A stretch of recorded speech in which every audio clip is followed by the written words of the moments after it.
Hello, ladies and gentlemen, and welcome into another edition of Slo Ur Roll. Solo edition here. I mean, listen, it's snowing out. Anyone who has to be out on the roads or anything like that, I wish you the best. But yeah, Jesse's not going to come all the way here from Lynn. We got to do a show here before the Super Bowl this weekend, though. So I will be going solo with a few thoughts, some Super Bowl, a little more Super Bowl talk. And yeah, just get it all out here before the big weekend. So with that, we'll get things going. Start with something. He was hired a couple of weeks ago. We just have not talked about it. But that is the Raiders hiring Pete Carroll. Now, I have been a critic on this show of Pete Carroll. At the end of his tenure in Seattle, I thought he had not caught up with the times. I thought the game had moved past him, particularly his defensive scheme a little bit. However, I will say, much in the way that I talk about Mike McCarthy, I think this is a good hire by the Raiders because they are they're paying 4 different coaches right now. You're in a division with Sean Payton and Jim Harbaugh and Andy Reid, so you just need someone who's been there and done that. I don't think this was a job for a guy who was coming from being a coordinator who had never been a head coach. This is not about winning a Super Bowl right now with the Raiders. They're a long way off from that. You just need to be functional again. They were atrocious with McDaniels. They were terrible with Antonio Pierce this year. So this is about just getting everything back on the tracks. They've been a tire fire. Jacobs leaves. Devontae Adams, nothing but drama when he was in the building. They got a couple of good players for sure, but you don't have a quarterback. And again, this is just about getting everything back on the tracks. However, what I do not like is the fact that now Chip Kelly is the offensive coordinator, and they make him the highest paid coordinator in football, which to me is a bit insane. Now, the Raiders are flushed with cash because of their move to Vegas. I think they actually make the most money technically in the league right now, or at least they're in the top 3. That's why they're able to pay 4 coaches and go get a new coach. But so part of this is just the money thing, but therein lies the problem to me. I mean, Chip Kelly has tried to work in the NFL twice now, and I know it was as a head coach, but he was calling the offense on those teams, and it didn't work. And in the NFL, I mean, his teams have a tendency, his offense, to be soft. Doesn't really work in the NFL. How's that going for the Dolphins and Mike McDaniels? And the biggest problem is, did he really want to take this job? Or did they just offer him so much money that he could not say no? Therein lies the problem. When you're doing something just for the money, or when you get someone who is doing it just for the money, a lot of times that becomes a problem. Are they really putting in their best effort? If they don't want to be there, usually the product suffers. Think Lincoln Riley at USC right now. So I do not love the Chip Kelly hire. I do not love that they had to pay him this much money, because to me it screams he didn't really want to be here, but he's here because there was just so much money that they offered him that he couldn't say no, and that usually doesn't work out well. But in general, I do like the Pete Carroll hire because, again, they just need to get this thing back on the tracks, and you're not going to be competing for a Super Bowl anytime soon, no matter who you got. And again, you're in a division with so many great coaches. You probably want someone who's been there and done that. This was not the place for a Ben Johnson. This was probably not the place for a guy like Liam Cohen. This was the kind of place for at least someone with experience who has done this before, and particularly a guy who has experience taking over places that are a bit of a mess, installing his culture, his system, and getting things going again.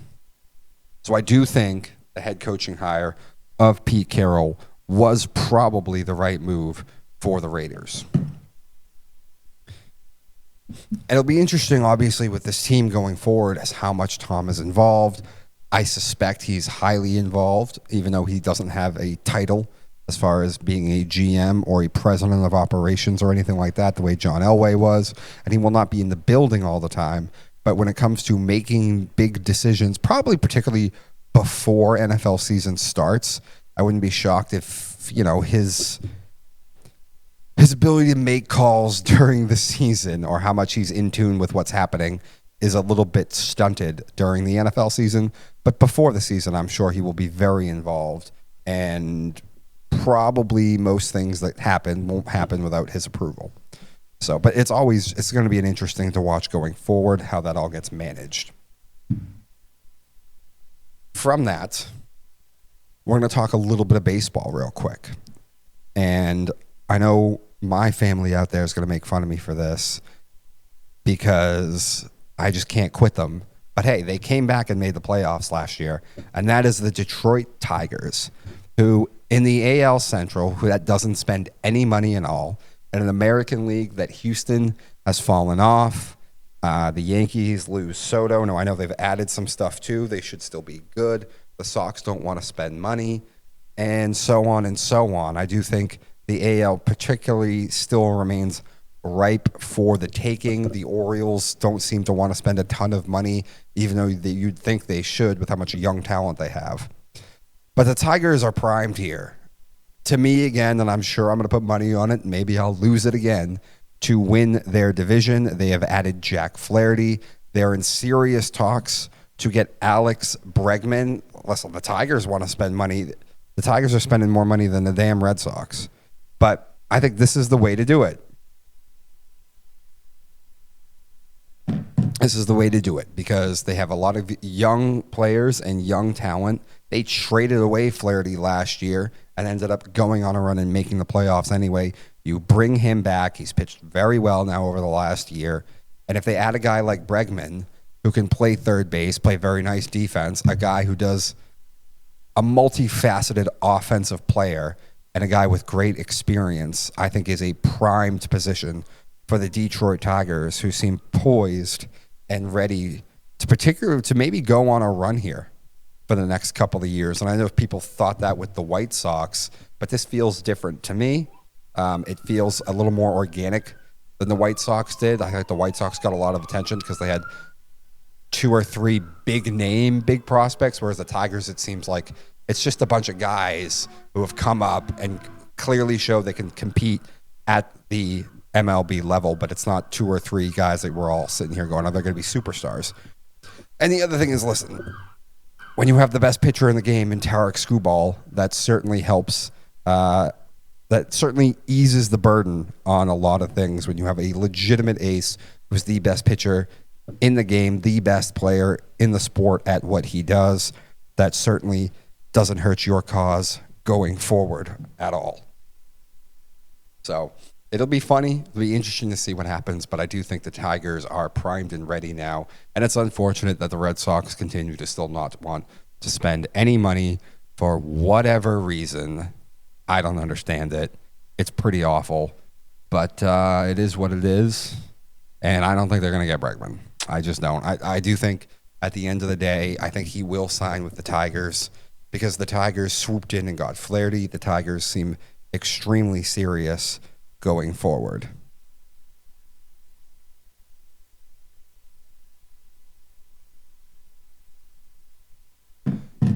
All right. Moving on from the baseball talk, I want to talk about another big NFL subject that came out, and that is Myles Garrett is demanding a trade from the Cleveland Browns. And, I mean, listen, he's probably the best at his position right now. Well, not maybe the best. As Max Crosby, he's an older player, but he will demand a high thing, and I do think this is the time that the Browns need to make a move and they need to trade him because they screwed themselves with the Deshaun Watson contract. It's not going anywhere. His salary cap stays at almost $60 million every single year. There is no getting out of it. It's not going to happen. And he just tore his Achilles again. So, I mean, maybe they'll look to draft a young player, but at the end of the day, your only hope here, because you can't spend money, is you're going to have to get a lot of draft picks and hope that you hit in the draft a lot. And the only way that you can do that is by acquiring extra picks. And the only one on your roster who's going to get you a whole lot is Myles Garrett. And it seems like he's wasting away there in Cleveland. So there's a number of places that I'm sure would want him. Some I feel like when you think about it make a little more sense than others.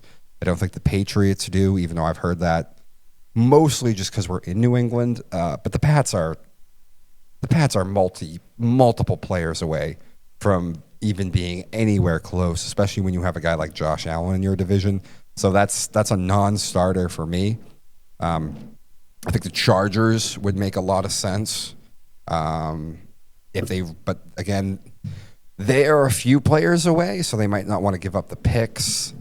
The Niners, you would think, would be interested, but now they're in a situation where they're in a tough spot, and we've talked about this multiple times.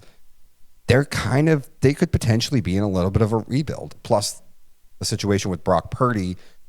Trading for Myles Garrett right now isn't just as simple as trading for and sending, 2 first-round picks or whatever the compensation is. He's going to be looking for a contract extension at this point. That's part of why this is now on the table for him to be traded. So you can't just trade for him. You also then have to commit financially to extend him. So that definitely complicates the issue quite a bit. And that's why at the end of the day, though there'll be a lot of interest in Myles, and Cleveland will certainly get a deal done eventually for a lot in compensation and picks, where he can really go and where they can actually work out a deal, I do believe is kind of limited. It's got to be a team that doesn't need the picks. It's got to be a team that's looking to win now. The Bills could make some sense, though again, they lost a lot of people on defense over the last year, and maybe they want those picks. But I think they would make a lot of sense, particularly seeming that they have drafted and built their offense for the future here. Like they have 2 younger tight ends. Cooks is not very old. They drafted Keon Coleman. Amari's up there, but it's not like they're Amari Cooper dependent. Shakir is young. So I think Buffalo would make a ton of sense for Myles Garrett.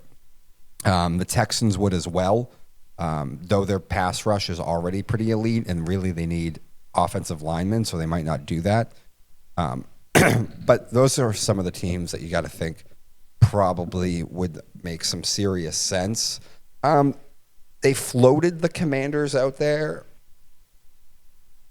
and I could see it because when you have a quarterback on a rookie deal, especially one who's played as magnificent and looks like he could be a top 10, top 5 quarterback going forward potentially in the league in Jaden Daniels, this is when you go all in and you spend money in a bunch of places. But again, the Washington roster, the whole defense, the secondary, the D-line, their best player on defense is old man Bobby Wagner.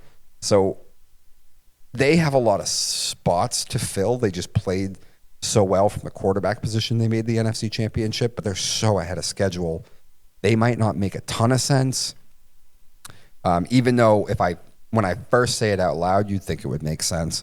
But they just have so many things to fill out. They really only have 1 wide receiver. The running back room's not great. The offensive line was improved, but it's still not sensational by any means. And the defense needs guys everywhere. So they might be another one that they might just need the picks too much still to go do that. But I'm sure they'll sniff around on this. I think the Seahawks actually would make a lot of sense. They're not in a position to get a quarterback still. They're winning too many games. They're stuck in this weird limbo. So you just got to keep building the roster. And again, a lot of their roster is young and inexpensive at least. So you could go all in this and then just hopefully you reach a point the roster is so damn good that you'll make the playoffs. And the NFC is about the rosters. The AFC is about the quarterbacks. You got your Josh Allens, your Justin Herberts, your Patrick Mahomes, your Joe Burrows. The NFC is about rosters. No one thinks Jalen Hurts is amazing. They think he's good. No one thinks he's Josh Allen or Pat. But the roster of the Eagles is so damn good.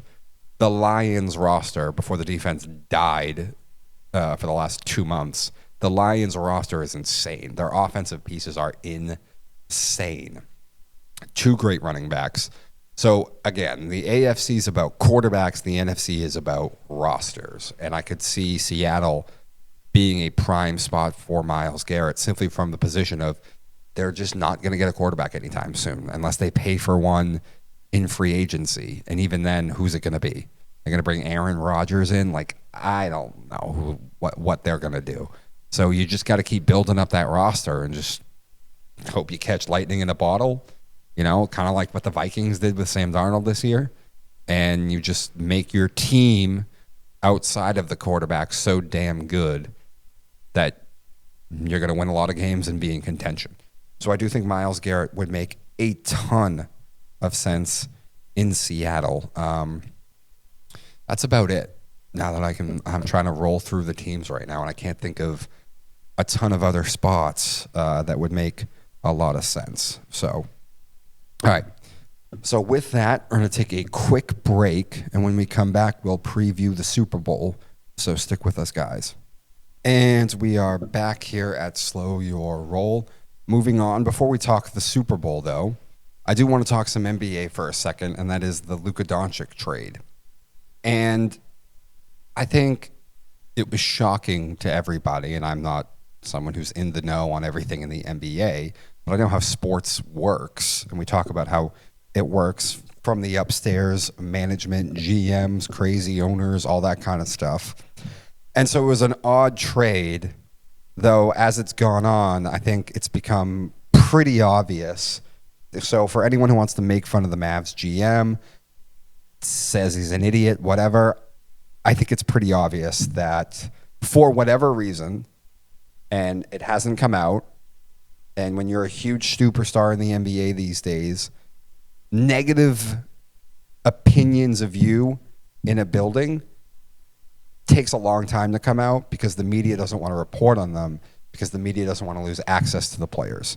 It's not the NFL where there's 100 players and there's only 10 that are irreplaceable in the NFL. The NBA is different. The NBA is beholden to the superstars, and it's pretty obvious by the way they act what that has done to the sport, but it is what it is. You only have 5 people on the floor at a time in the NBA. You got way more than that on the football field on either side of the ball.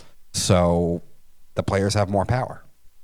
And for whatever reason, I don't know if Luka wanted out or if the Mavs owner or GM or somebody there who was important enough to make decisions was done with Doncic for whatever reason. But it's pretty obvious that this came from upstairs, above even the GM. So most likely the owner, or just enough people in the building around the GM that the owner then caved. But for whatever reason, it's pretty obvious this came from upstairs. Just get a deal done, get him out of here. And I don't know why. I mean, he's the most gifted offensive player probably in the league. But there have been questions. There were questions about, can people play with him? There's questions about his commitment. Does he keep himself in great shape? Does he care that much? Which is hilarious to me, because what seems like the common thread with NBA players these days, especially the gifted ones, half the time seems, do they really care? And then might have been another issue with Luka, and he doesn't commit to staying that healthy. He doesn't commit to being in great shape. Maybe he's a pain in the ass in the building. Again, nothing like that has come out. And don't hold your breath on it coming out, because like I said, it takes a long time for negative stuff to come out in the NBA because the players are really important and the media coddles them for a lot of reasons. Many I won't go into, but one of them being there's just not a lot of players and you can't lose access to them. So that's just the way it is. So it might not come out for a long time exactly what went down.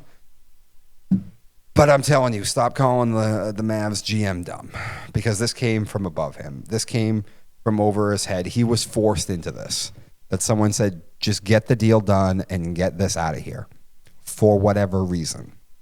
But that is clearly what happened and why this happened. But with that, the Super Bowl is this Sunday. So let's talk about the damn Super Bowl. I'm not going to compare Mahomes to Brady yet. I hate people who do this. Patrick, if he wins this and three-peats, this will be the most dominant 5-year run for any quarterback ever in the history of the sport. There is no doubt about that. It doesn't make him better than Brady yet. And I'm not ready to have that conversation, and nobody should, because he's got to win more Super Bowls. And the other aspect of this is they played head-to-head. Tom beat him twice, and Tom was in his 40s. And then you throw on top of it, the game was different when Tom was playing. You could actually hit the quarterbacks more. Like, you breathe on Patrick these days. It's a 15-yard penalty.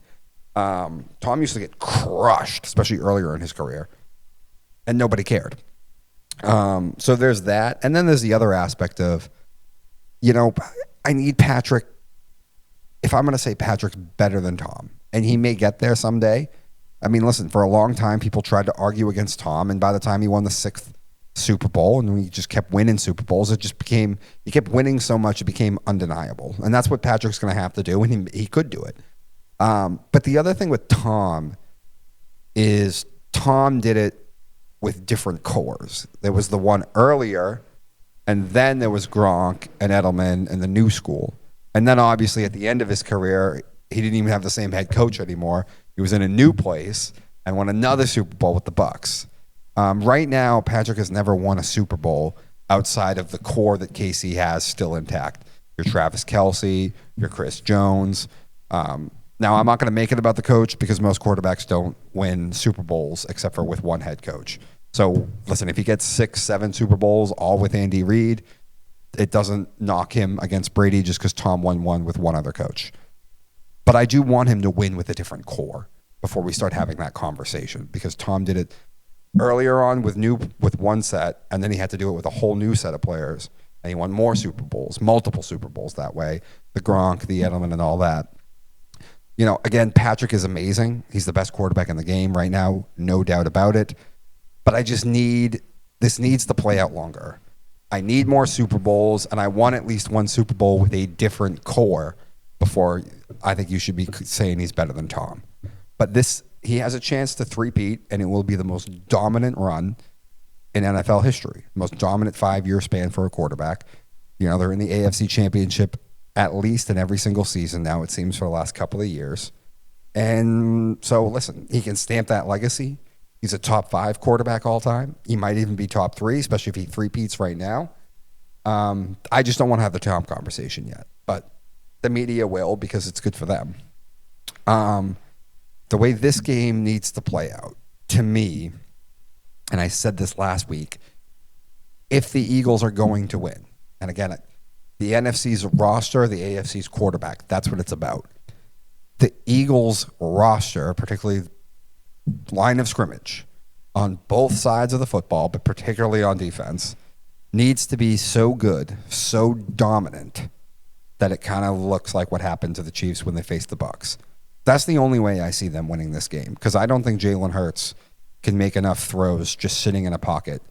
And I don't think Spags, they're just too well coached and well schemed to just allow Saquon, one player, the other team's best player, to just kill them all game. Now, again, maybe the Eagles are so dominant on offensive line that it doesn't matter scheme or whatever. It doesn't matter.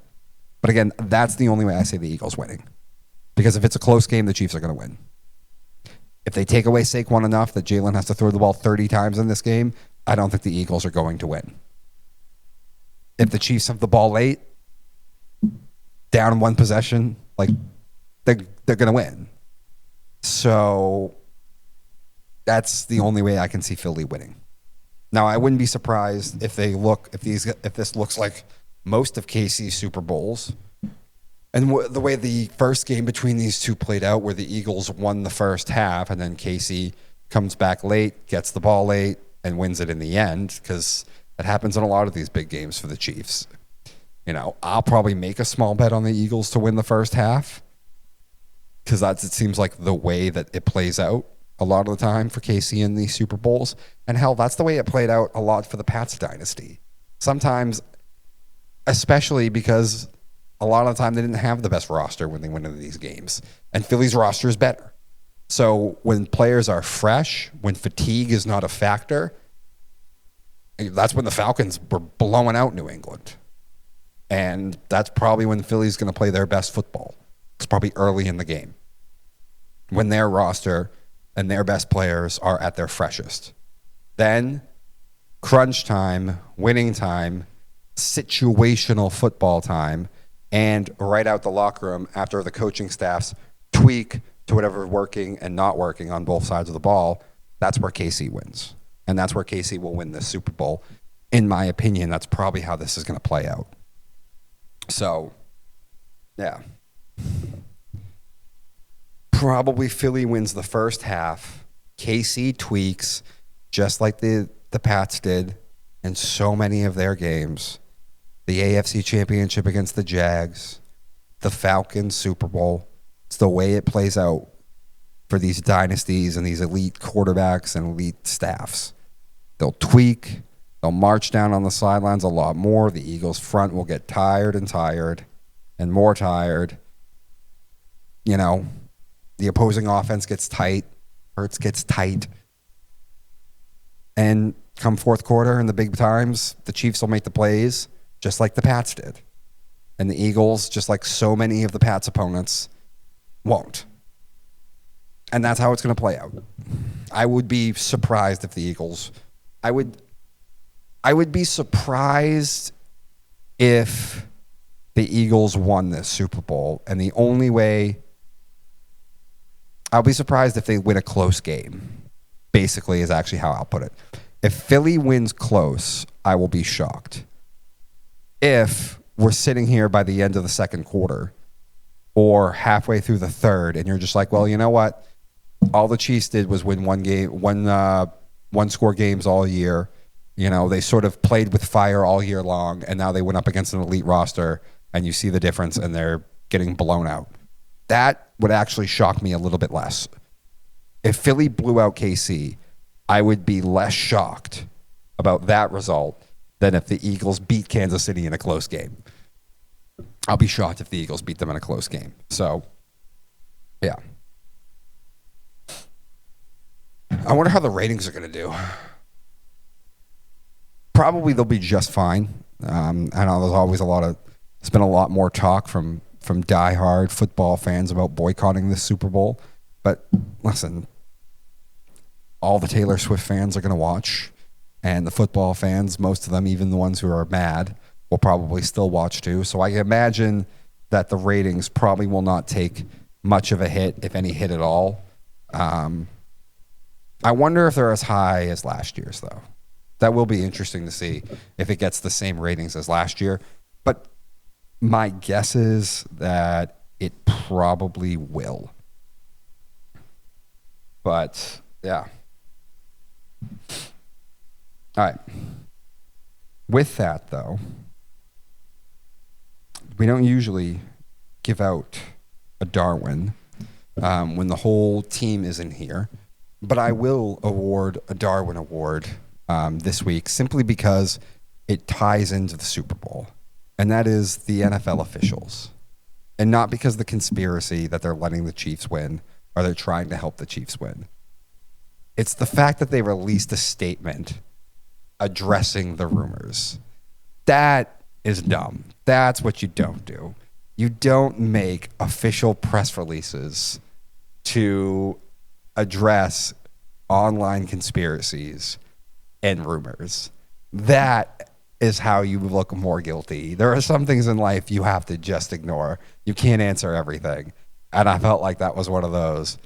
That, listen, it's not anyone who's gone down the conspiracy road enough that they're just like, the only reason the Chiefs are in the Super Bowl is because the league and the officials. You're not going to change any of their minds by releasing any sort of official statement. And anyone who was on the fence, you're probably just going to make them go, you know, that's a bit defensive. It's a bit weird that you feel the need to answer. You know, a lot of times, you know, when you make fun of someone, right, even if you're joking, the ones that people get mad at are usually the ones that have a grain of truth to them. And it's the same with these things. Not saying it's true, but when you make official statements to answer online conspiracy stuff, then it ends up making you look worse. So the Darwin Award goes out to the NFL officials, the NFL official group or whatever it is that they are called, who decided to answer the online conspiracy rumors circling the Kansas City Chiefs by making an official press release statement. Dumb, dumb, dumb. It only makes you look worse. It's never going to change anybody's mind. It's like, again, when you get into these stuff with the conspiracies and stuff, it's kind of like politics a little bit. Like, Donald Trump shouldn't go on an MSNBC show before an election because it's not going to change anything. The people watching that, no matter what happened, would never vote for him. You know, Kamala, I mean, you could go on Fox, maybe. I don't know if she did. Although, actually, I think she did, and it ended up not being a great interview. But, like, you wouldn't go sit down with Alex Jones on his InfoWars show when that was a thing. Like, you can't talk to the fringe. It's not going to do anything. It's the same when you make press releases answering conspiracy theorist stuff. So, big L on the NFL officials. That has been it for Slo Ur Roll this week. Get ready for the Super Bowl, everybody, and have a great rest of your week. Go Eagles. Certainly don't want Kansas City to three-peat, but I do think it is inevitable. Have a great rest of your week, ladies and gentlemen.